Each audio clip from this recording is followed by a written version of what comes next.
E.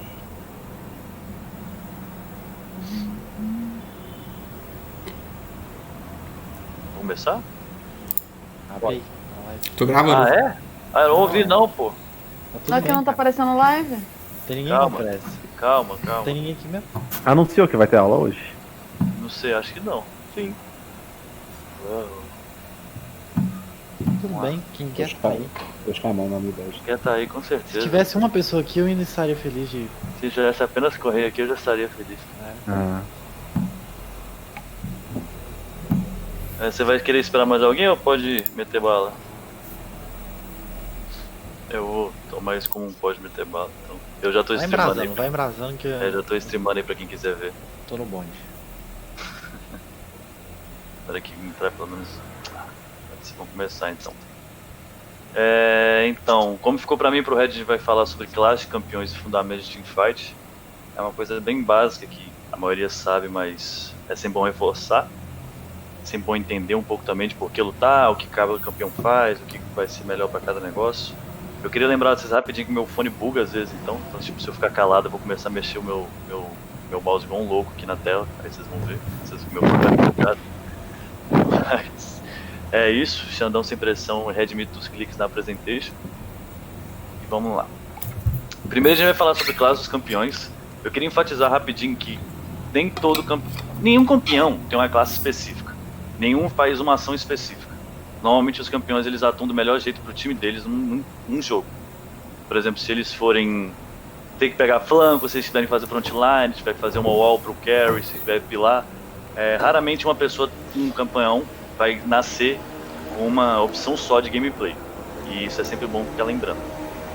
Então, para começar, você vai falar aí, Tá, tank e off-tank. Tipo assim, o que vale frisar aqui é que, tipo, o que a gente tá apresentando é apenas tipo, uma base.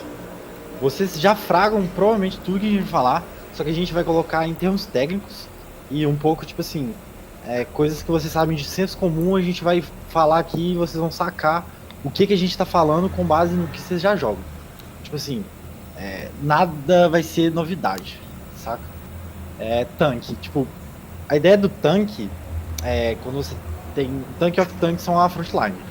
O tanque vai ser geralmente um boneco com status base de tipo muito HP, muita arma, muita resistência e que vai ter a possibilidade de um jogo entrar numa teamfight. Quando estiver preparando uma teamfight, ele vai ter a capacidade de setar a visão e caso ele tenha um controle de grupo, ele tem a possibilidade do engage.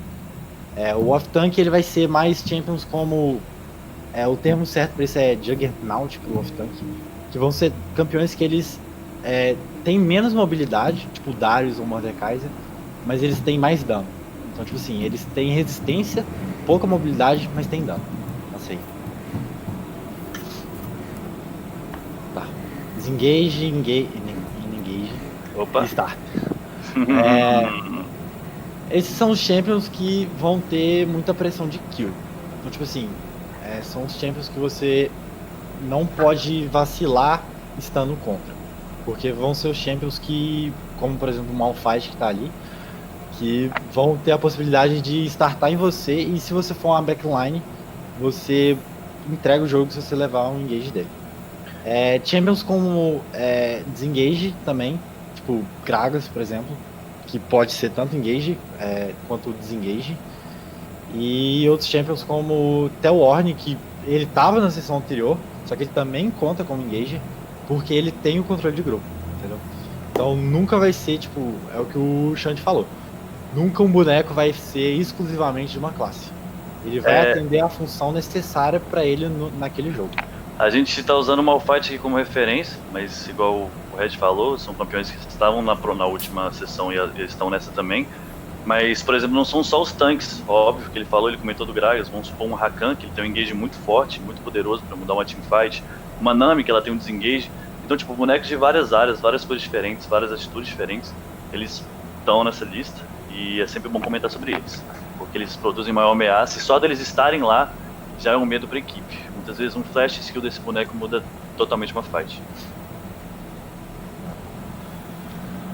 Manda assim.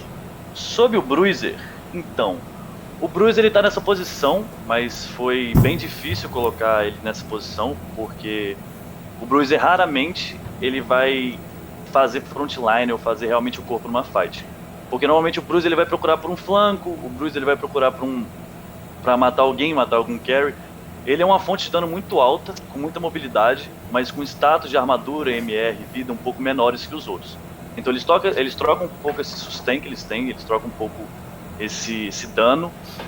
No caso, eles trocam a armadura que eles teriam se eles fossem tanques, pelo dano que eles vão ter, sendo uma ótima fonte de dano pro time. Queria falar alguma coisa aí, Red? Eu acho que Não, tá bom, pode passar. a gente usou a Riven como referência só pra mostrar pra vocês. A Riven não morre num tapa, óbvio, ela não é papel nem nada disso. Ela consegue aguentar uns hits também, e ela tem mobilidade muito alta com todo o pack, com todo o kit de skill dela, com as spells dela, com os itens. Então tudo isso ajuda ela na função de bruiser dela. A gente colocou Battle Mage aqui, mas foi só pra dar uma ilustrada. Normalmente Battle Mage eles vão procurar por um flanco, alguma coisa assim, mas eles também podem estar nessa linha de frente do time, porque são magos, são casters que usam bastante skills, não ficam procurando bater em ninguém. E as skills deles normalmente têm uma área de efeito muito grande. Então eles conseguem controlar uma região muito grande, eles conseguem zonear uma backline, eles conseguem empurrar uma frontline para trás, para frente, pro lado. E uma fight bem setada com Battle Mage pode mudar muito o rumo de toda uma luta, toda uma guerra dos times. Tipo, a parada que eu mais fiquei pensando quando a gente tava montando essa apresentação é que, independente da classe que você tá, ou tipo, o boneco que você tá, o seu kit, a maioria dos bonecos do jogo, nem todos vão ter isso, mas a maioria dos bonecos do jogo, e Battle Mage é tipo um dos principais disso, eles permitem que você seja criativo. E eu acho que o que mais destaca, depois que você chega até um certo nível de jogo, o que mais vai te destacar, além da consistência, é a criatividade. Então, tipo assim, se você tá de Rumble, que é um Battle Mage, e você consegue pegar um flanco ou uma ult que detona o time inimigo inteiro, você cumpriu a sua função e com a sua criatividade você fez o seu time ganhar. Então, tipo assim, independente da função, eu acho que você sempre vai ter espaço para ser criativo. E criatividade não é um negócio muito simples de você desenvolver. Eu não acho que ela é tipo nata. Você não nasce tendo criatividade. E eu não acho que tipo se você tem ou não tem criatividade. Pra mim, criatividade vem com base no que você conhece do jogo e com base no que o tanto que você joga e no tanto que você estuda o jogo. Tipo assim, você já viu uma play, você pegou um Swain, viu um Swain dando um flanco num jogo competitivo e você tenta replicar essa play na sua solo kill. Você está replicando uma situação de um Battle Mage que você viu no seu jogo. Então, tipo assim, você está tentando forçar essa criatividade. E isso é bom. Eu acho que assim você força a sua forçando a sua criatividade desse jeito, você desenvolve o 100% do campeão, saca? Porque, tipo assim, a gente só sabe do 100% do campeão até o ponto em que alguém vai lá e, tipo, mostra o que esse campeão faz, saca? É tipo a play do, por exemplo, o Caçadinho do XP, quando ele foi fazendo naquele jogo da Intel Extreme Masters. Tipo, ninguém sabe que o Caçadinho, ele era um champion que você conseguia fazer um backdoor. Até o momento que o Caçadinho chegou lá e deu a porcaria no backdoor. Então, tipo assim, força a barra, testa os limites, tenta ser criativo. Criatividade no LoL é uma coisa que, tipo assim, destaca em relação aos demais. E eu acho que Battle Mage é uma das classes que mais tem espaço pra isso. Tipo, pegar um Vladimir, que é um Battle Mage, dar um flanco e matar 4. Pronto. Você teve a criatividade de montar uma jogada, independente se seu time setou essa jogada pra você ou não, essa criatividade fica por conta de você. Então, tipo assim, você tem que pegar o seu boneco, entender o kit dele e, com base naquele kit, formar o que você consegue jogar com ele. E, tipo assim, não é fácil. Ter criatividade com o boneco demora muito pra até você conseguir isso. Mas se você forçar, dá. Fala assim. Bora, esse daqui é uma menção honrosa, porque eles podem se enquadrar de tanques, só que eles têm o kit deles, ajuda eles a serem um pouco mais defensivos. Então, por exemplo, é como se fosse um Shen. O Shen ele tem todo aquele taunt dele, todo aquele engage que ele pode dar com taunt, mas não é como se aquele taunt fosse um game changer. Ele pode se fuder muito por causa daquele taunt, ele pode se colocar em momentos arriscados, ele pode arriscar o time. Então, por exemplo, um Shen, um Galio, um TK, normalmente eles são pessoas que aguentam mais e eles estão na barreira entre os tanques e os carries. Eles podem fazer uma barreira, tipo, realmente uma parede, para que os carries possam setar posicionamento, possam setar skill, possam bater tranquilamente e não se exporem muito para isso. Então aí entra essa classe de wall, que os caras chamam de wardens, que são meio que protetores mesmo, e tem um kit mais defensivo. Uma coisa que eu esqueci de falar, eu devia ter falado no começo da apresentação, tipo assim, nada que a gente tá falando aqui é verdade absoluta, saca? Tipo assim, eu jogo LoL desde 2012. Eu tenho uns bons 8 anos de experiência, o Xande tem uns bons anos de experiência também, mas no final das contas eu sou só um azulzinho lixo, o Xande também é só um azulzinho lixo. Azulzinho low PDL ainda, filho, foda. Então, tipo assim, nada do que a gente tá falando aqui é verdade. São apenas impressões que a gente colheu com base no estudo que a gente fez durante a última semana pra montar isso pra vocês e trazer um conteúdo legal. Se você discorda, o que eu acho que é bom discordar, o que eu tô falando não tá certo, tipo assim, não é que não tá certo, mas é que não é a verdade absoluta. Se você discorda de mim, fala, tipo assim, alimenta o diálogo. Porque, tipo assim, na minha cabeça, o método de aprendizado que mais funciona é o do diálogo. Tipo assim, eu vou apresentar alguma coisa pra vocês vão discordar, e com base nisso a gente forma a nossa síntese. Então, tipo assim, participem se vocês acharem pertinente. Pode continuar. Então vamos lá. A próxima fase é o carry. Carry, igual todo mundo sabe, AD Carry, essas coisas, são a maior fonte de dano do time, só que em compensação disso eles são os mais vulneráveis também. Normalmente tem os carries que batem de longe, com os ADCs, mas tem os carries melees também. Os carries melees eles se expõem mais, só que o kit deles compensa essa exposição com gag closes, coisas assim, alguns dashes, coisas que fazem eles ficarem vulneráveis. E essa classe é a classe que realmente configura o dano do time mesmo. É a classe que vai bater na frontline, é a classe que vai amassar uma backline, e é a classe que vai realmente fazer a vida das coisas ir diminuindo. A vida dos objetivos, a vida das torres, são realmente eles que embatem. Não tem muito o que falar, é mais intuitivo mesmo.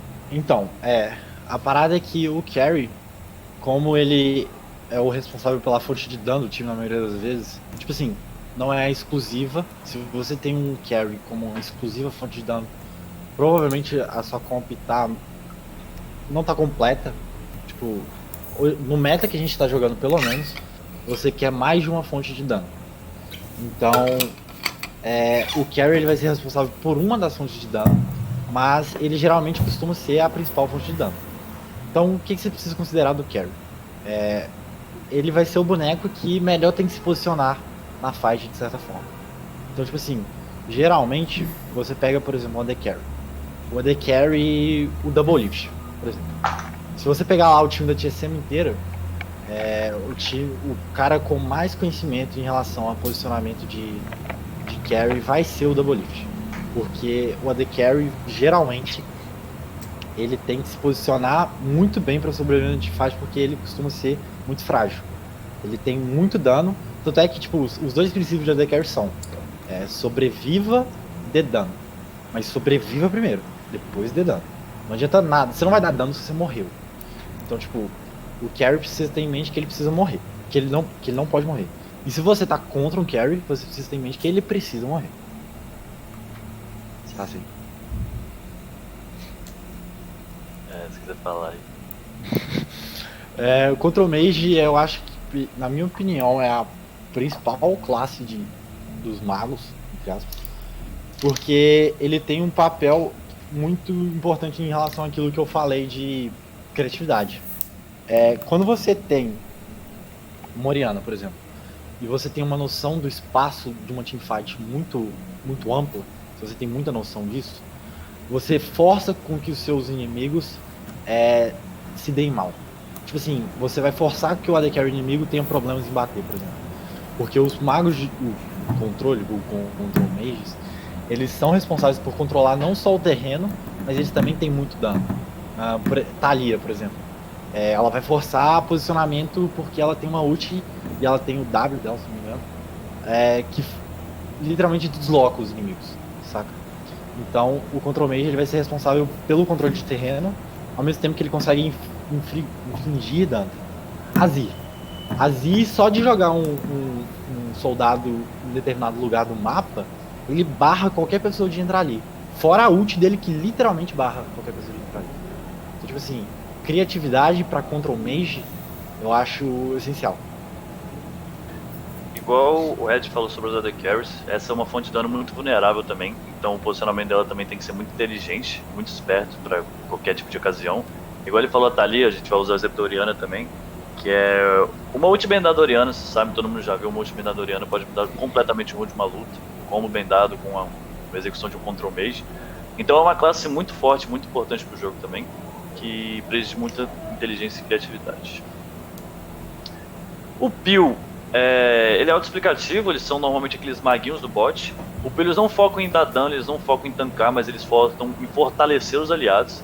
Eles normalmente têm um CC, que é um Counter Control, que tipo, eles podem silenciar alguém, eles podem stunar alguém, parar alguém em algum canto, mas isso nunca vai ser uma fonte de dano.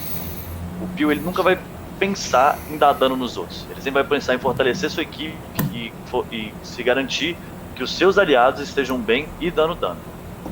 Para um Pillar, existem majoritariamente duas opções. Ou você buffa a sua frontline, ou você protege a sua backline. Isso vai depender exclusivamente da situação do seu jogo e da situação do seu draft. Se você tem, por exemplo, uma Lulu, um Kog, um Ornn e um Voli na sua jungle, a sua prioridade como Lulu não é buffar a sua frontline, mas buffar o seu carry, porque ele vai ser responsável pelo dano que vai matar o time inimigo. Agora, se você tem, por exemplo, uma Nami, um Jhin, um Jarvan e um Darius, a prioridade da Nami não precisa ser pilar o Jhin. A prioridade da Nami pode ser buffar o Darius ou buffar o Jarvan. Entendeu? Então, tipo, vai daquilo que a gente tava falando também. Depende da situação do jogo. Tudo que a gente tá falando aqui é uma base para vocês conseguirem entender quais são as suas opções. Mas a opção que vocês escolherem vai depender exclusivamente da situação do jogo e do planejamento do seu time pro jogo. Assim.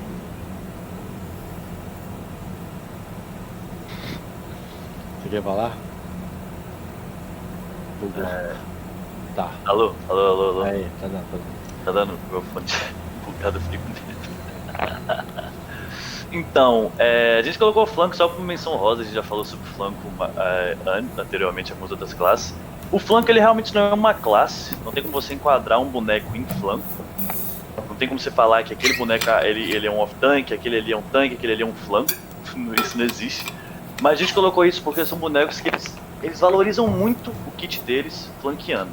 Por exemplo, um Bruiser flanqueando, um Battle Mage, igual a gente está usando o exemplo do Vladimir aí. Quando esse campeão ele flanqueia, ele valoriza muito o kit dele, de boost, de pressão, de CC, e a gente achou legal comentar, só para mostrar um pouco que esses bonecos podem ser caracterizados assim. Entra naquele negócio. Tipo assim, se você tem criatividade e você tem noção suficiente para conseguir setar um terreno, ou então aproveitar de um vacilo do time inimigo, o flanco, se você tem um boneco que é capaz, tem um kit capaz de dar flanco, o flanco ele geralmente acaba com o time inimigo.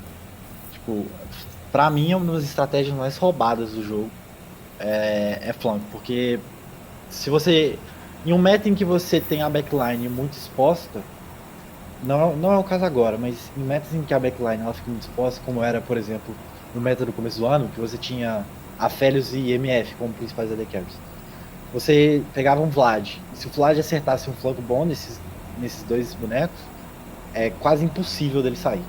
E, tipo assim, você não precisa de Vlad pra fazer isso. Você pode estar de Irelia, você pode estar de Zed, você pode estar até de Olaf, saca? Tipo, é mais do quão criativo você consegue ser e quão noção você consegue construir pra conseguir setar aquela situação pra você. Porque, tipo assim, a situação ela tá sempre ali.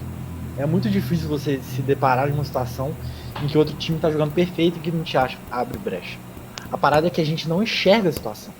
E a gente não enxerga porque a gente não tem a criatividade, porque a gente não fomentou a criatividade suficiente para chegar no ponto de conseguir enxergar bem essas situações. E a parada é treino, tipo, treino, estudo, etc. Passei. É a mesma ideia, tipo, entra muito na parada do flanco, mas tipo, você não precisa necessariamente flanquear para burstar. Tipo, você pode ter um Zed que vai literalmente divar uma backline, que a gente vai falar depois o que é. Ou então chegar na frente e até burstar uma wall ou um warning que chama. Ou até mesmo uma frontline, dependendo de como a frontline tá no jogo. Mas basicamente são campeões que têm um poder de explosão, tipo, é o que a gente chama também de headshot. Tem composições que são montadas e que precisam do burst em um alvo, porque elas só conseguem lutar com mais em vantagem numérica. Então, bonecos que têm a capacidade de burstar outros bonecos vão ser extremamente relevantes nesse tipo de composição. Passei. Tá me ouvindo? Sim. Tá sim. Igual a gente falou, a gente colocou ele um pouco mais separado porque não dá pra colocar ele em front, middle ou backline, que a gente vai explicar melhor o que é isso depois. Porque eles têm uma mobilidade maior, o movimento deles é bem mais fluido e normalmente eles só entram, matam e somem, que é normalmente o papel de um assassino. Igual o Red falou, normalmente eles explodem alguém, somem. Agora a gente vai falar sobre os tipos. Obviamente a gente não citou todos os tipos existentes, porque são N tipos de teamfight, mas a gente citou os mais clássicos, que a gente vê mais, os que mais aparecem. Mas óbvio que é difícil enquadrar esses teamfights em algumas solo kills, por exemplo, porque é um gameplay mais caótico, mas a gente vai usar alguns games de competitivo para dar um exemplo. Antes de qualquer coisa, a gente vai explicar para vocês o que é front, middle e backline.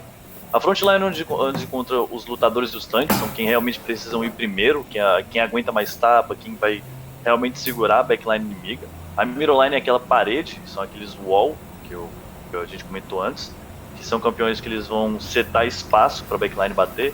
E a backline são a maior fonte de dano, de DPS e magos do time, são control mages. Às vezes os bursts vão estar andando por lá também, mas eles adotam esse comportamento mais defensivo para que eles não se exponham muito. A primeira que a gente vai falar é a front to back, é aquela briga em blocos, onde vai um time inteiro contra um time inteiro. São dois blocos batalhando entre si, e você vê tanque batendo em tanque, AD batendo em tanque, e você consegue ver tipo uma linha nos times, onde a frontline está exposta a todo tipo de bateção, de quebradeira, e a backline está num jeito mais confortável para ela que eu possa bater. A gente pegou esse vídeo aqui como exemplo. Então, antes de você dar play, pausa aí rapidão. A ideia do front back é isso que o Shank falou. Você vai primeiro colapsar na frontline do time inimigo e matar a frontline para você depois chegar na backline. Geralmente, quem ganha composição fights de front back é o time que tem mais DPS. Então, se você tem um time em que você tem Azir e Kog, por exemplo, vai ser o caso desse vídeo, e o outro time tem um Zed no mid, por exemplo, e uma MF na backline. Se você lutar um front to back, a tendência é que o time com Azir e Kog limpe mais rápido a frontline do time inimigo. Por limpar mais rápido a frontline do time inimigo, eles conseguem chegar na backline do time inimigo mais rápido. Final? Na play. Domingo? Você tá treinando? A Semifinal. gente basicamente vê nesse vídeo. É semifinal. Coloca em slow Não, motion. semifinal no Pausa aí, coloca em domingo. slow motion. Semifinal Bota- são 4 jogadores. 05. Isso. Não, 075. 075. É seu time que tá jogando aí? Nós estamos Aí a dando aula. princípio você já tem uma ideia mais ou menos do bloco que Aula de jogo? fica o Zé. Tem Pausa, isso. rapidão. Fica o Zek e o Já na frente. Nesse caso, o Kog vacilou e ele pegou um path que ele não deveria ter pego. Ele não poderia ter saído ali por cima. Tanto é que a Lulu não vai pra lá. A Lulu tá certa. O Kog vacilou. Ele não devia ter ido lá pra cima. Mas tem motivo pra ele ir lá pra cima, porque tinha o mid laner ali, dando cover. Mas você vai ver que ele vai dar a volta.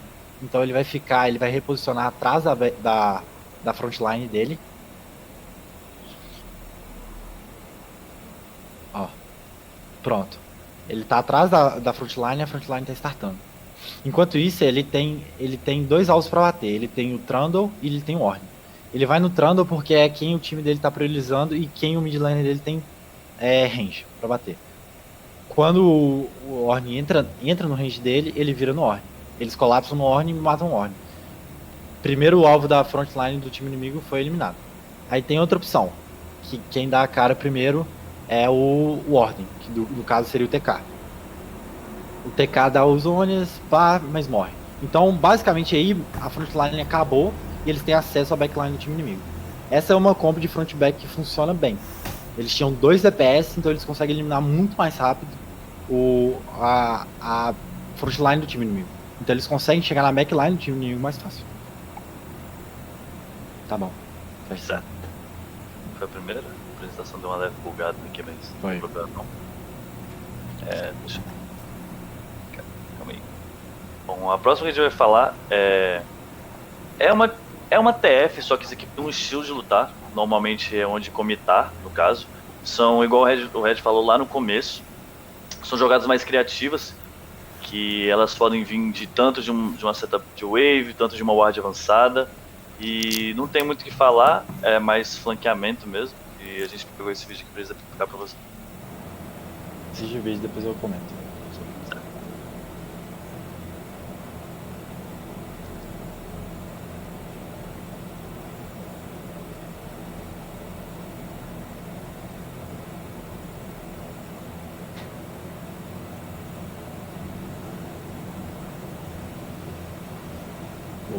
Tá bom, pausa aí e volta.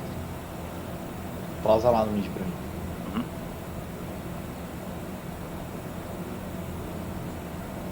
Eles fazem aqui pra medo de perder o link aqui. Vamos botar em slow. Tá. Aí é o que a situação que geralmente ocorre em jogos competitivos. Os dois times veem que tem um drag pra nascer, que é uma alma para um time, e soul point pro outro. Então é um drag que ambos querem. Tem Baron up e os dois times têm uma side lane sendo puxada. Os dois times então querem a prioridade do mid. Para quem entende os conceitos de pressão, para você conseguir qualquer um dos dois objetivos, é essencial que você tenha a prioridade desse mid. Se você não tem a prioridade desse mid, você vai ter muita dificuldade em setar esse objetivo. Então os dois times concentram pelo menos 4 jogadores no mid para contestar a prioridade dessa rota. Vai, da play. Só que, pausa de novo. O time da Dignitas, que é o vermelho, eles cometeram um erro grotesco. Eles não setaram a visão eles não precisavam nem setar a visão, eles não cleanaram a visão, eles não limparam a visão do time inimigo na side deles antes deles contestarem mid. Porque o certo era eles terem limpado a visão, contestado mid, setado visão, contestado mid. Como eles não limparam a visão, isso gerou uma oportunidade para o time da TSM. O Broken Blade ele dá um TP, ele tem 2 wargs, inclusive, tem até uma pink. Numa bush que está atrás do time inimigo. Eles não podem sair pelo mid, porque se a Dignita sair pelo mid, eles iam tomar o flank de qualquer forma. E eles não podem sair. E se eles saírem pelo mid, eles também não iam ter o TP favorável do Kenny. E se eles saem pra jungle, eles estão fechados. Então eles basicamente não têm saída disso. E isso aconteceu exatamente porque o Broken Blade ele setou a wave dele no bot, viu uma oportunidade e aproveitou a oportunidade. É isso que eu falo da criatividade. Tipo, ele teve a criatividade, provavelmente foi ele que calou, que ele tava dando TP nas costas dos caras. Porque é muito difícil você pegar o Kobe ali, ele virar e falar, dá TP naquela ward ali atrás. Tipo, não sai natural pro time dos caras fazer isso. Agora, se o cara próprio, que tem o TP e que vai flanquear, ele tem a ciência de que tem uma oportunidade ali e ele segue essa call dele, a probabilidade de dar certo é muito alta. E Irelia não é exatamente o boneco que você vira e falar, o flank dela é muito bom. Tipo assim, o flank dela é ok, o kit dela é muito bom pra dar follow, ao mesmo tempo que o kit dela tem um controle de grupo muito bom que é a ult. Só que ele não é o melhor boneco pra isso. E mesmo assim ele vai dar o TP e ele não é ele não tanca tanto igual um Ornn, por exemplo. Se o time inimigo colapsa nele, existe a chance dele morrer e o time dele ficar com -1 e lutar em desvantagem numérica.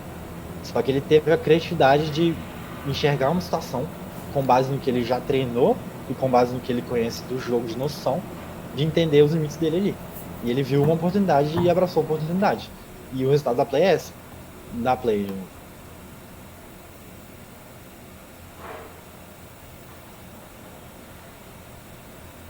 Ele espera o time dele chegar, e é muito importante isso quando você precisa flanquear, é ter coordenação com o seu time. Porque se você vai e o seu time não consegue te dar follow, você vai morrer sozinho.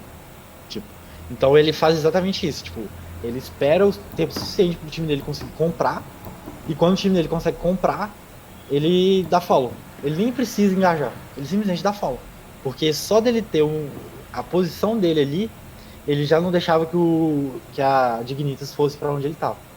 E por ela, a Dignitas não conseguir sair dali, eles levaram um Wombo Combo fudido. Da play. Acabou, né? Vai pro próximo. Esse que dive de backline, normalmente quando o alvo da backline do time inimigo, ele é realmente muito prioritário e ele precisa mesmo ser engajado. Então esse dive de backline é realmente como se fosse uma enterrada no time inimigo, em que o engage ele tem que ser muito mais certeiro, ele tem que ser muito mais fundo. É como se você ignorasse um pouco a frontline do time inimigo, para que você possa pegar o alvo prioritário, que é o alvo que está mais atrás do time deles, porque esse alvo ele vai fazer uma diferença muito grande contra o seu time numa fight. Então eles fazendo uma diferença muito tão grande assim, ele vira um alvo prioritário. Igual a gente falou, a gente tem que olhar, a gente vai falar isso depois, mas a gente tem que olhar tudo antes de fightar. Qual que vai ser o alvo prioritário, como é que a gente vai adotar o jeito que luta. Mas supondo que o alvo prioritário tá na backline, você correr pro fundo dela e assassinar esse alvo prioritário é muito mais importante para você do que juntar todo o seu time e tentar lutar de frente com eles, porque isso provavelmente vai fazer você perder. Você quer passar pra ele primeiro e depois você fala, ou você vai falando durante? Passa pra aí. Tá. Depois eu falo.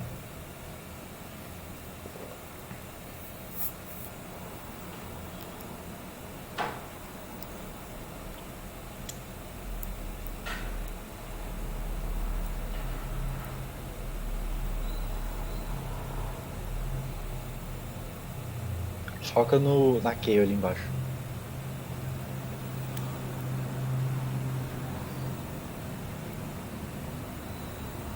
Tá bom. Isso aí eu acho que já dá pra sacar. Tipo assim, uma parada que vocês têm que ter em mente é que não raramente, mas tipo assim, é muito difícil você replicar condições ideais que você quer num jogo. Você tem que estar muito acima do outro time para você conseguir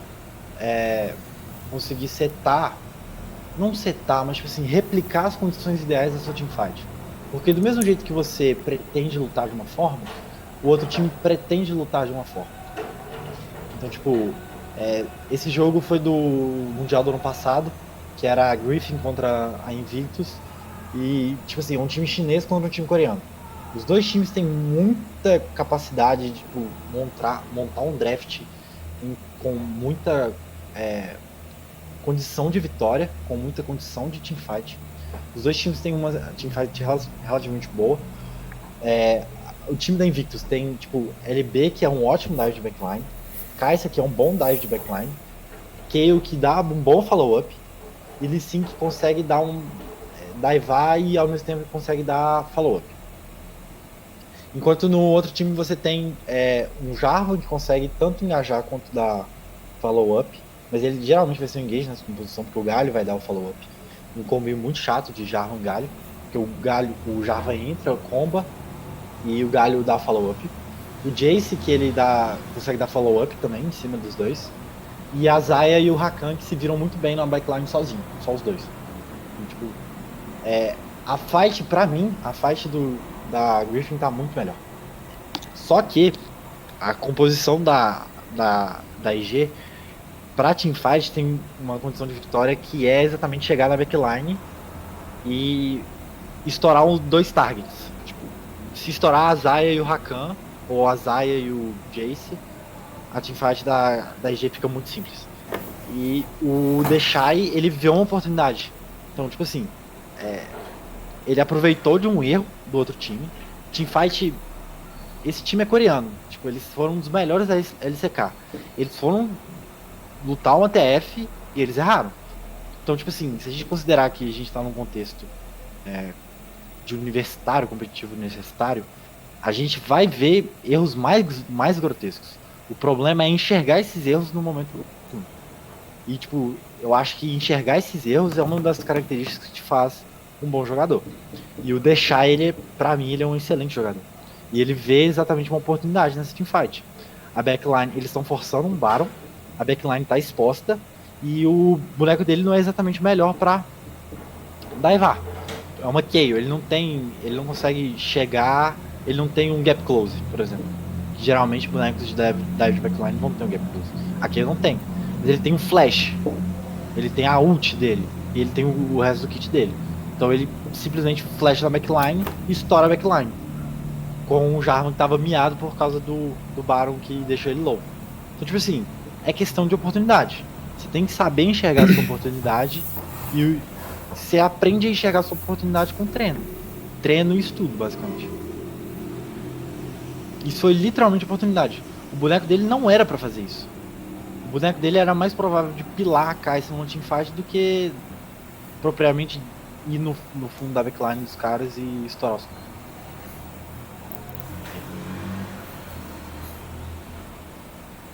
Bom, a composição de Peel, ela se baseia basicamente em proteger alguém. Igual a gente falou sobre os campeões de Peel, a gente falou que também todos os campeões assumem uma classe dependendo do jogo. E, por exemplo, nessa composição, nessa luta, os tanques, os off-tanks, o Control Mage, o Awal, o Peel, qualquer boneco que esteja junto de um carry, tem que ser um carry nessas horas, ele não vai preocupar em realmente usar o kit dele totalmente no time inimigo. O que ele preocupa nessa composição é setar para que o carry dele possa bater de forma tranquila. Isso é realmente uma proteção, igual ficar pilando alguém, ficar protegendo. Isso realmente eles precisam proteger um aliado para que o aliado possa bater. É como se fosse tipo aquele time com Kog, que é Lulu, Kog, Ornn, essas coisas em que o time dele preocupa somente em deixar o Kog bater.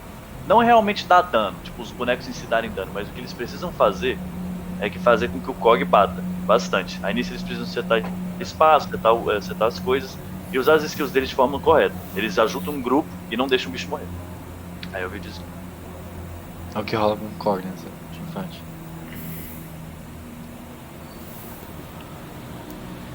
Tipo assim, não é uma teamfight completa propriamente dita, mas esse fragmento aí expõe exatamente o que a gente quer dizer. Tipo, volta. O Sylas, ele simplesmente ignora o resto do time e vai na backline.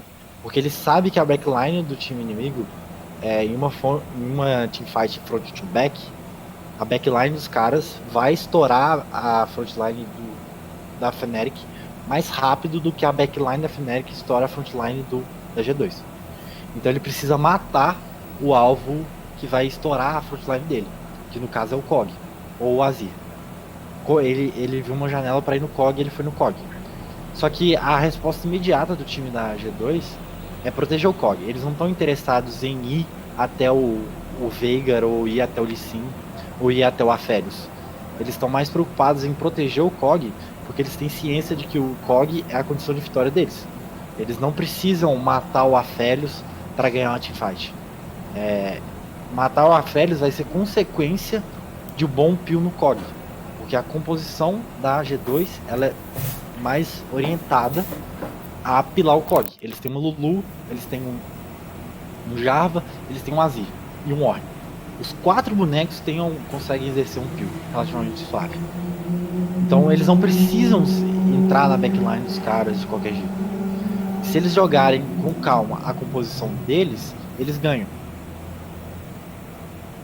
Ixi, eu voltei demais no negócio. Mais pra frente. Eu voltei muito. Enquanto a Fnatic tem a preocupação de estourar o Kog. Eles sabem que se eles não conseguirem matar o Kog, eles vão ter muita dificuldade em ganhar uma fight front to back. Tipo, se você olhar um pouco mais forte aqui, Você consegue ver que literalmente o time usa todos os spells, a ult da Lulu, a ult do Ornn, o próprio corpo do J4 quando ele liga a placa, tudo isso pra fazer uma linha para que o Kog possa andar tranquilamente. Tudo isso pra fazer uma só. Você vê que o time agrupa todo mundo direitinho, tudo isso para que o Kog fique seguro, para que ele possa bater. Igual o Red falou, eles matarem a backline vai ser a consequência de um bom peel, porque o próprio Kog já vai fazer o trabalho disso para eles. Então a próxima é skirmish. No caso a gente não colocou um vídeo realmente para exemplificar o que é um skirmish não, mas normalmente ele pode até ser considerado uma mini TF, porque nele vale a pena gastar spell, vale a pena gastar ult e vale a pena gastar, por exemplo, vida de alguém em troca de algum objetivo, em troca de alguma pressão no mapa. Então, por exemplo, ele não tem uma caracterização total, mas ele é uma janela, igual o Red vem falando sobre criatividade, sobre o nosso jogo. Ele é uma janela que pode valer a pena pro time. Então, só para comentar sobre isso, é como se fosse... já teve a aula sobre 1-3-1, sobre aquela denominação no mapa, de colocar uma pessoa numa side, 3 mid e uma na outra side, em que muitas vezes o engage em uma side, mesmo com o TP dos ambos os lados, ele vai valer a pena. Por questão de visão, objetivo, igual eu falei antes. Se quiser falar alguma coisa... Tipo, skirmish, geralmente você vai ter um objetivo com essa skirmish, que é, seja objetivo, seja aronga, seja um pick-off, você vai ter um objetivo e você tem a maior cuidado que você tem que tomar em skirmish é saber quando você vai skirmishar. Que é tipo, a gente vai falar daqui a pouco, mas skirmish não são teamfights, elas não definem tanto o jogo igual uma teamfight consegue definir. Só que elas são tão relevantes quanto, porque skirmish se encaixam muito bem no seu plano de jogo. Raramente você vai comprar um skirmish que você não quer. Se você está comprando um skirmish que você não quer, você está jogando mal. E depois de ter falado tudo isso, depois de ter falado da classe, ter falado como é que são as lutas, vem aquela pergunta de quando e por que lutar. Então a gente separou uns tópicos bem autoexplicativos. Então, são várias coisas que a gente tem que prestar atenção, e o LoL é um jogo muito bem pensado, então são várias coisas que a gente tem que levar em conta e colocar na balança. Por exemplo, o primeiro tópico que a gente colocou foi o spike da equipe, porque vamos supor que tem um caçadinho ou uma Kayle no seu time, são bonecos que eles realmente ficam mais fortes com o passar do tempo. Quanto mais ele vai pegando level, mais ele vai ficando realmente mais forte. Então, por exemplo, às vezes uma luta no level 15 do caçadinho, não tem por que você lutar por aquele negócio. Você pode givar um objetivo, você pode givar a visão ou pressão no mapa e esperar ele pegar 16. Porque, por exemplo, a diferença do caçadinho do 15 pro 16 é muito grande. É a mesma coisa da diferença da Kayle quando vai passando os levels, que ela vai ganhando range, ela vai ganhando dano. Então, por exemplo, level e gold da equipe são sempre coisas que você tem que levar muito em conta para lutar. Vamos supor que realmente você não tem um objetivo muito claro em suas mãos, só que o seu AD Carry está muito na frente e o time dele está posicionado de uma forma que você pode engajar. Com o seu AD Carry muito na frente, com ele já está muito mais spikeado com o outro time, essa luta ela vai trazer bons frutos. Ela vai snowballar o jogo, ela vai trazer mais gold, ela vai trazer mais força pro seu time. Então, por exemplo, essas coisas elas têm que ser sempre levadas em consideração para uma boa teamfight, em tese. Então, exatamente isso que o Xande falou. Sempre que você vai comprar uma teamfight, a primeira coisa que você tem que se perguntar é quem do seu time vai carregar aquela teamfight. Se você está entrando numa teamfight em que você não sabe quem do seu time consegue carregar a teamfight, não tem por que você comprar a teamfight. Você está entrando é igual você comprar um objetivo 50-50. Não compensa. É um risco que, se você se preparar, você não precisa correr. O primeiro fator é quem vai carregar a sua teamfight. O segundo fator que você tem que considerar é os cooldowns, né? Tipo assim, você sabe que o seu Aphelios tem flash e heal, ele consegue jogar uma teamfight. E ao mesmo tempo o Kog do outro time não tem flash e heal. Vale a pena comprar uma teamfight dependendo da situação, lógico, porque você sabe que os caras não têm flash. E o flash de um AD Carry Hyper Carry, que é o caso de um Kog'Maw, por exemplo, é uma coisa extremamente valiosa pro time. Eles vão querer esperar esse flash pra lutar. Então você provavelmente comprando essa fight, você tá forçando algo que o outro time não quer. isso costuma ser bom. Mas é aquele negócio, você tem que entrar na teamfight sabendo quem vai carregar essa teamfight. Pra mim, isso é o principal. Se você não tem ciência de quem do seu time consegue carregar a teamfight, não luta. Não luta. Compra tempo, se é questão de objetivo cross-mapa, mas não luta. Se você não tem ciência de quem vai carregar sua teamfight, eu acho que você não pode comprar luta. Além disso, obviamente, igual a gente vê em jogos que a gente mesmo joga, a maioria das teamfights elas giram em torno de objetivo e visão, como se fosse, por exemplo, alguém tentando contestar a visão e sendo pego, algum objetivo nascendo e você precisa garantir ele, como se for um Elder Dragon que vai nascer e vai mudar realmente o rumo do jogo, sendo que um time já tem alma, outro não, e eles precisam lutar por esse dragão. Aí você vê que o time fica todo rodeando essas coisas, e o próprio dragão ele vira um motivo de fight. Então seria um porquê de você lutar. E obviamente as janelas de oportunidade, a gente colocou essa foto aqui só para ilustrar o pick-off, por exemplo, carries fora de posição, pessoas entrando em lugares que elas não deveriam estar, pessoas estando muito deep na sua jungle, coisa do tipo, elas podem, até o flanco, até a oportunidade do flanco, elas podem ser consideradas como todas janelas de oportunidade para você garantir uma luta. Você garantir uma coisa que vai suceder, que vai ser um sucesso pro seu time, desculpa, eu falei errado, e que vai realmente fazer diferença no seu jogo. Não sair even, mas dá Então, bom. é isso, tipo, você tem que considerar, você tem que estar, sempre que você tá jogando LoL, você tem que estar sempre pensando a 1 minuto, pelo menos a 1 minuto à frente. Tipo assim, se você não sabe o que vai acontecer daqui a 1 minuto, se você não tem uma noção, você tá jogando mal. Tipo, pelo menos competitivamente falando. Você tem que ter noção de que daqui a 1 minuto vai ter um Dragon. Você tem que ter noção de como que vai estar a situação do seu time naquele Dragon, como que vocês podem lutar, como que vocês devem lutar, como que vocês setam a luta. Então, tipo assim, são muitos fatores, e por serem muitos fatores, vocês precisam de tempo. Então, se você tá atrasado no jogo, se você... É uma coisa que acontece muito no universitário. O pessoal não seta mid. As pessoas não setam o mid para lutar. E o mid, ele é o principal responsável pelo tempo dos objetivos do Rio. Então, se você não seta mid, você tá atrasado.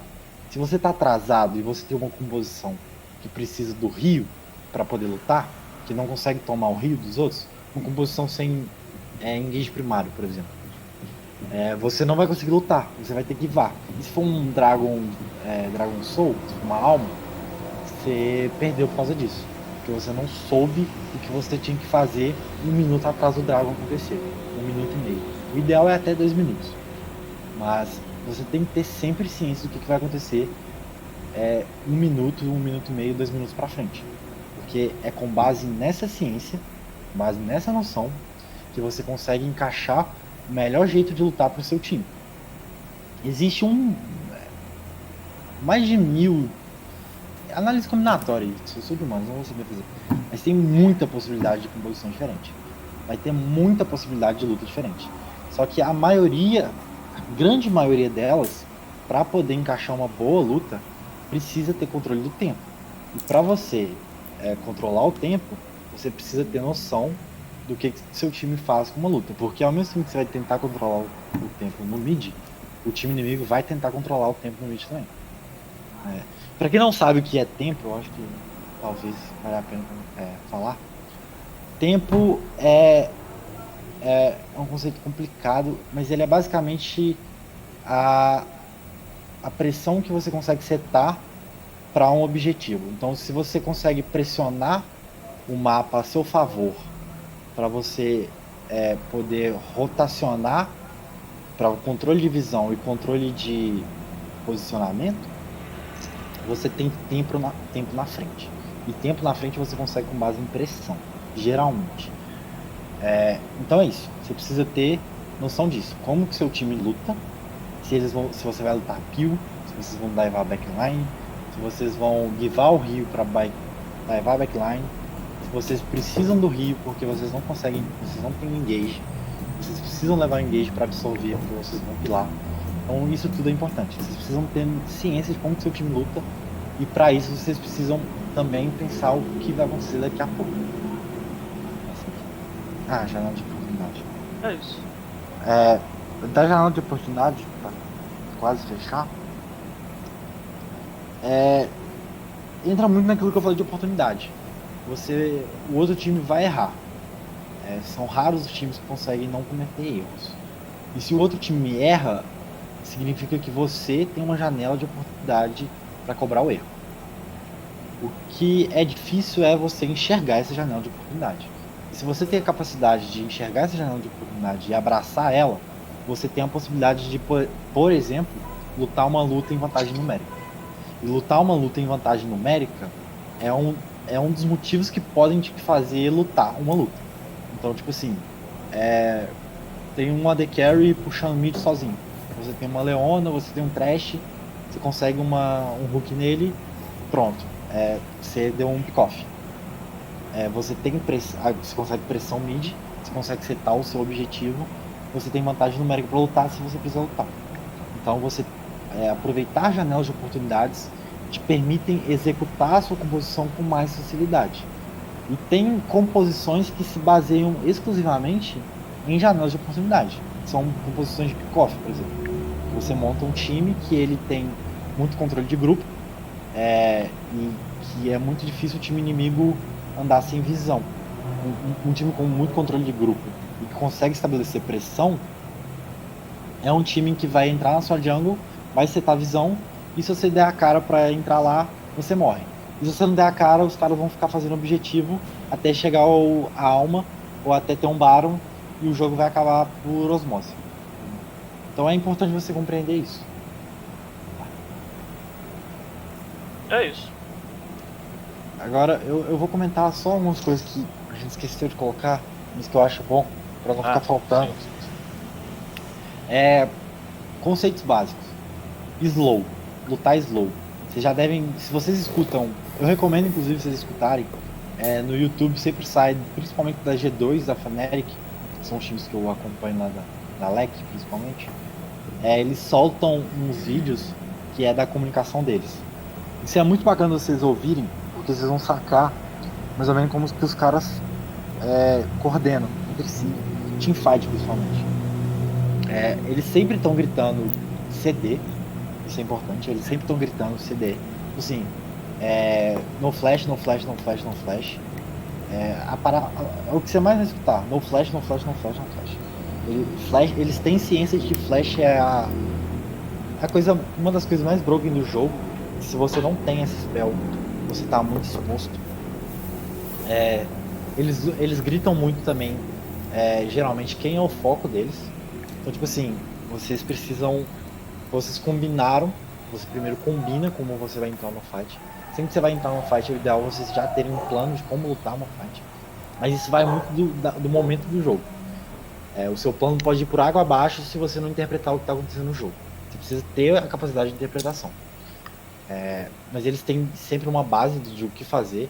E durante a teamfight, eles deixam a comunicação mais clean possível para falar o essencial. Tá sem flash, mata esse cara, sai e vai. Tipo, vai e volta. Essas são as principais coisas que eles falam. E CDR. CD é uma das coisas mais importantes para você fightar, na hora de fightar. Tá. Conceitos que é importante você também ter ciência. Lutar slow. Se você tem uma composição que ela luta, ela se beneficia à medida em que uma teamfight vai acontecendo, ou seja, ela não tem burst, por exemplo, um Ezreal. Para um Ezreal, quanto tempo mais a luta demorar, melhor é para o Ezreal, porque ele consegue aplicar muito dano ao longo do tempo. Ele não consegue aplicar um dano massivo de uma vez só, igual uma Kai'Sa consegue, por exemplo, ou uma Caitlyn. Ele não tem esse burst. Quanto mais tempo ele leva no teamfight, melhor. Então, quando você tem uma composição em que o tempo te beneficia ao longo de uma teamfight, o ideal para você é lutar slow. Então, você vai escutar alguém calando, luta slow, luta slow, luta slow. É para lutar com calma. Você não precisa afobar. Você não precisa gastar tudo de uma vez só. Um tempo e 2 tempos. É mais ou menos nessa ideia de slow, mas é mais incisivo. Quando você quer lutar em um tempo, é porque você meio que vai jogar num all-in. Você vai jogar quase que todas as suas cartas de uma vez só, em prol de você eliminar um target, por exemplo, uma backline importante, ou então você eliminar uma frontline importante, isso também é válido. Mas quando você quer lutar em um tempo, a sua ideia é fazer uma fight rápida. Provavelmente eliminar um target porque os caras não consigam lutar contra. Agora, quando você quer lutar em 2 tempos, você provavelmente quer que os caras gastem coisas. Você vai entrar numa luta, mas você não vai gastar tudo que você tem para gastar. Você vai esperar os caras gastarem as coisas, e à medida que eles gastarem os cooldowns deles, você aplica os seus. Então você meio que joga de certa forma responsivo, mas em benefício próprio, porque você quer que eles percam as habilidades para que você consiga emplacar as suas. Então se você luta em um tempo, você quer uma fight mais rápida. Se você luta em 2 tempos, você quer entrar, sair, depois entrar de novo. Que eu não lembro só de conceito fundamental. Alguém tem algum conceito aí que tem na cabeça que tipo vale a pena comentar? Ô, Red Fox. Manda. Sobre esse trem de 2 tempos aí que você falou, eu acho que tem um problema muito grande nessas oportunidades aí que vocês mostraram aí também.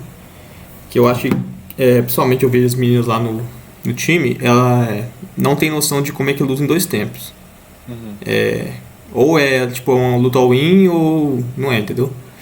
Pode ser. E muitas vezes, por exemplo, quando eles estão dando pick-off, eles não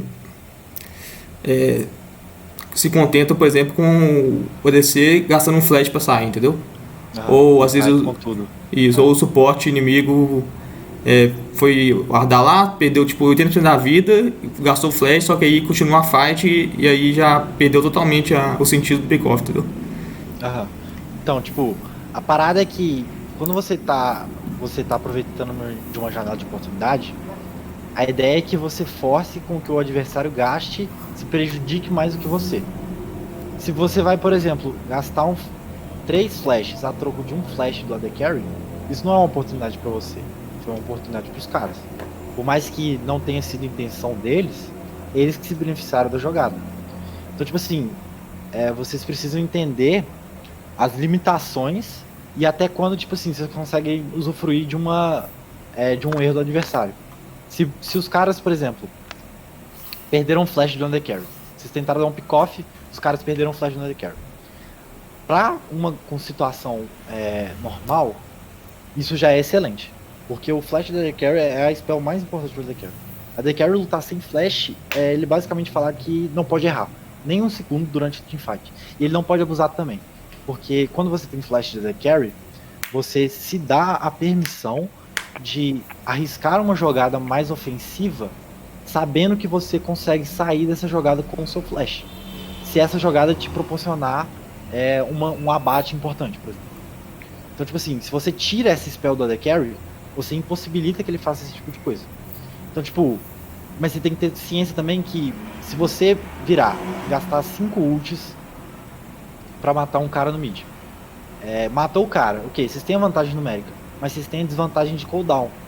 Vocês precisam colocar na balança até que ponto que vale a pena você comprar uma luta em desvantagem de cooldown e em vantagem numérica. Provavelmente você vai perder uma luta dessa, porque se o time for um time de cooldown essencial, que joga muito em cima de cooldown, como por exemplo Karthus, como por exemplo Orianna, esses bonecos que utilizam muito bem da ult, se você não tem a sua e eles têm a deles, mesmo que eles tenham um jogador a menos, eles vão ter a possibilidade de ganhar o jogo, de ganhar uma luta, porque você overextendeu, que é o tipo, foi além do que você deveria. Então, tipo, tem que balancear isso, você tem que sentir na hora do jogo. É isso. Mais algum comentário? Eu só queria reforçar alguns conceitos, mas pode parar de gravar e quem quiser sair, porque eu só queria reforçar 2 conceitos que eu acho importante, principalmente para as meninas, que o Bahia falou que tem uma certa dificuldade. mobilidade nas TFs, etc. Mas quem quiser sair, pode até parar de gravar, que é só meio que uma repetição, talvez um pouco mais didática. Eu vou deixar gravando aqui. Tá. Então eu vou abrir aqui a minha stream.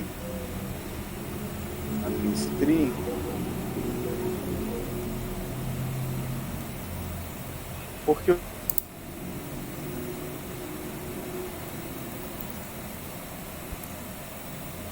eles explicaram normalmente o que existe um consenso. Tem tanque, encantador, assassino, lutador, atirador e mago. Ponto. Não são classes puristas, como o Red Fox falou. Então o que são? A Leona é o quê? Isso vai depender do kit dela, vai depender do status dela, status de vida, de arma, de MR, etc. E da build. Então isso vai modificar a maneira com que ela está no jogo.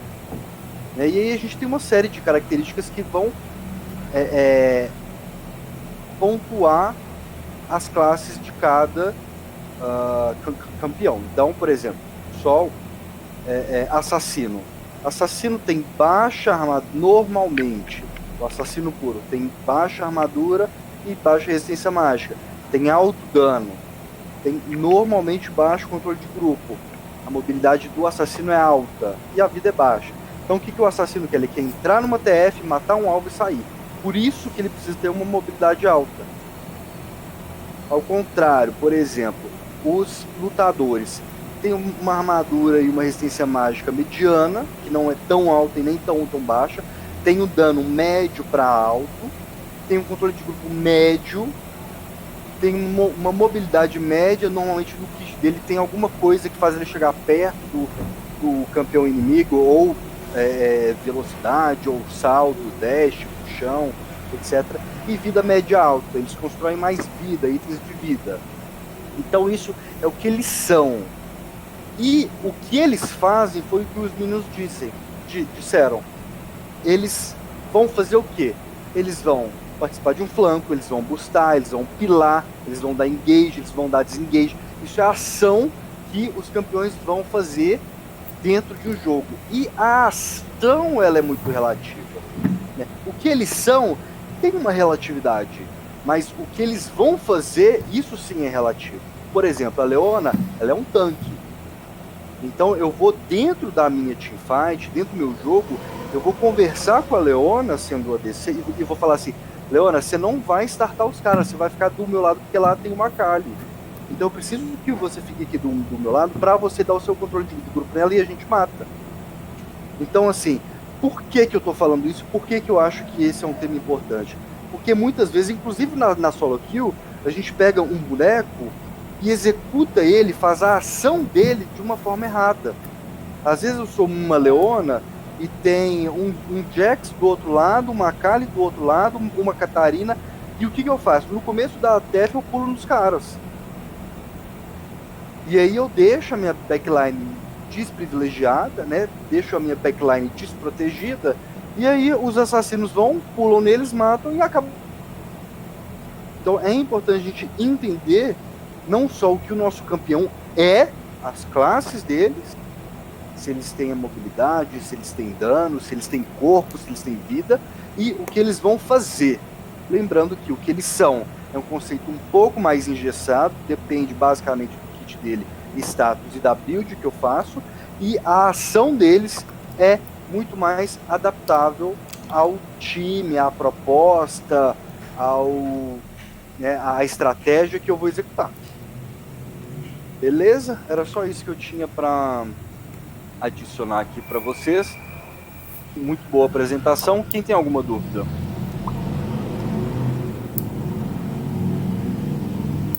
Eu tenho uma sugestão. Tem um canal, acho que eu já falei para alguns também, que é o lá do LoL Sports. Não é um canal não, são vídeos, né? Que é a Teamfight Breakdown, né? Isso. Peguei de lá os vídeos. Esse mesmo. Aí quem quiser assistir para entender sobre Teamfight é o melhor que eu conheço. E, não tem mais vídeo novo assim, eles não fazem, acho que teve um só esse ano. Mas o de 2016, 2017 tem muito vídeo, e o 2018 tem alguns também. É só muito bom.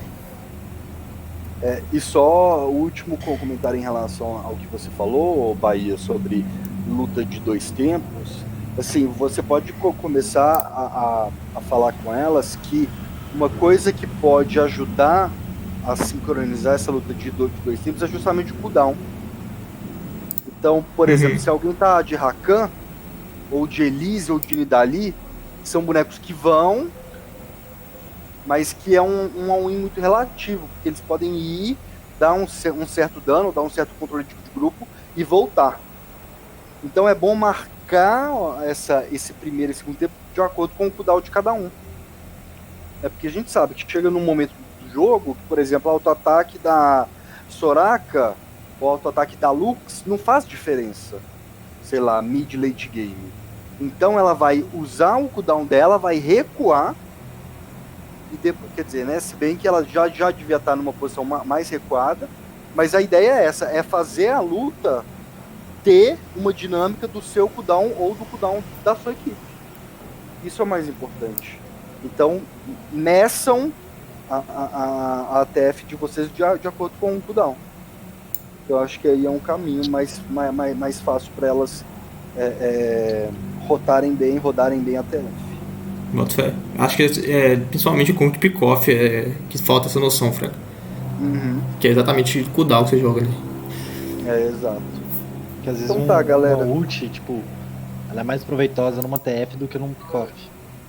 Tipo, eu não consigo pensar numa ult agora. Mas uma ult de Ornn, por exemplo. Você tem a possibilidade de dar knock-up em 5 ou em 1. Tipo, dependendo da situação, Sim. não vale a pena você gastar ela num pick-off. Tem que ter essa ciência. Sim. Beleza. Então é isso aí, galera. Brigadão. Estão dispensados. Boa noite. Valeu. Boa noite, Valeu, parabéns. Red Fox. Valeu, Ranger Race. Parabéns, gente. Valeu, gente, foi muito bom.